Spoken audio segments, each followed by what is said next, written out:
ഉള്ളംകൈയും ഉള്ളംകാലും വേർക്കുന്നത് നിങ്ങളുടെ കോൺഫിഡൻസിനെ എഫക്റ്റ് ചെയ്യാറുണ്ടോ?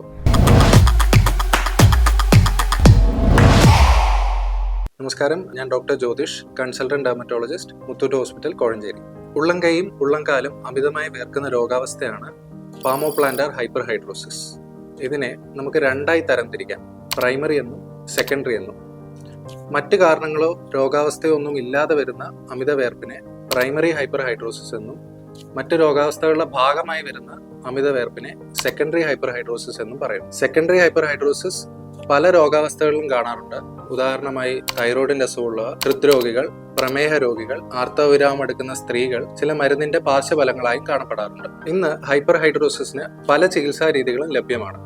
ആദ്യമായി ആന്റിപെർസ്പിറൻ ഗ്രൂപ്പിലുള്ള ക്രീമുകളോ മരുന്നുകളോ വേർപ്പ് ഗ്രന്ഥികളുടെ ഡക്ട് ബ്ലോക്ക് ആക്കുകയും തന്മൂലം അമിത വേർപ്പ് ഉണ്ടാവാതിരിക്കാനും സഹായിക്കുന്നു.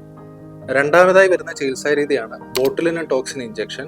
ഇത് രണ്ട് കൈകളുടെയും പാം സർഫസ് മരവിപ്പിച്ച ശേഷം ഏകദേശം 200 യൂണിറ്റോളം ഇഞ്ചക്ട് ചെയ്യുകയാണെങ്കിൽ വേർപ്പ് ഗ്രന്ഥികളുടെ അമിത പ്രവർത്തനം കുറയുകയും തന്മൂലം അമിത വേർപ്പ് തടയാനും സഹായിക്കുന്നു.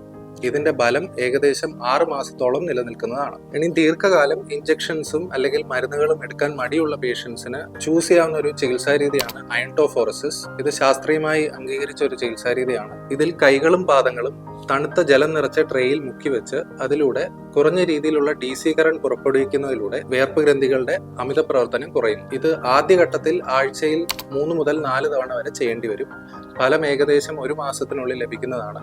തുടർന്ന് ഫലം നിലനിർത്താൻ വേണ്ടി മെയിൻ്റനൻസ് സെഷൻസ് ഓരോ 4 ആഴ്ച കൂടുമ്പോഴും ചെയ്യേണ്ടി വരും. ഇതിനു പുറമെ സെക്കൻഡറി ഹൈപ്പർഹൈഡ്രോസിസ് സംശയിക്കുന്നുണ്ടെങ്കിൽ കാരണം കണ്ടെത്താൻ വേണ്ടിയുള്ള ആവശ്യമായ രക്തപരിശോധനകൾ നടത്തേണ്ടി വരും. കാരണം കണ്ടെത്തിയാൽ അടിസ്ഥാന രോഗത്തിനുള്ള ചികിത്സ നൽകുകയും വേണം. ഈ വീഡിയോയിലൂടെ ഹൈപ്പർഹൈഡ്രോസിസിന് പല ട്രീറ്റ്മെന്റ് ഓപ്ഷൻസും അവൈലബിൾ ആണെന്ന് നിങ്ങൾക്ക് മനസ്സിലായി കാണുമല്ലോ. അതിനാൽ തന്നെ ഒരു ഡെർമറ്റോളജിസ്റ്റിനെ കൺസൾട്ട് ചെയ്ത് ഇതിന്റെ തക്കതായ ചികിത്സ എടുത്ത് നിങ്ങളുടെ കോൺഫിഡൻസ് മെയിൻറ്റെയിൻ ചെയ്യുക. ഈ വീഡിയോ സംബന്ധിച്ച് നിങ്ങൾക്ക് എന്തെങ്കിലും ഡൗട്ട്സ് ഉണ്ടെങ്കിൽ അത് താഴെ കമന്റ് ബോക്സിൽ രേഖപ്പെടുത്താവുന്നതാണ്. താങ്ക്